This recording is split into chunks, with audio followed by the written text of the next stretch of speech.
সকালবেলা সে মনে মনে ভাবল যে সে কিভাবে কথায় থেকে খাবার জোগাড় করবে।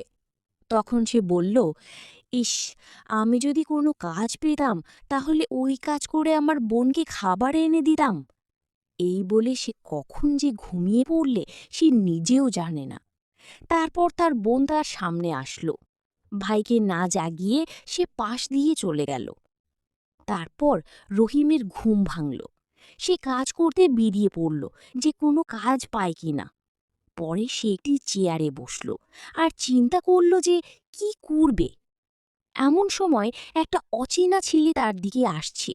এসে বলল, কি হয়েছে, এমনভাবে বসে আছো কেন? তখন সে বলল, আপনি কিছু খাবার দিবেন, আমার বোন কাল থেকে কিছুই খায় নাই। তখন সেই লোকটি বলল, আমি তোমাকে খাবার দিতে পারি একটা শর্তে। সে বলল, কি সে শর্ত?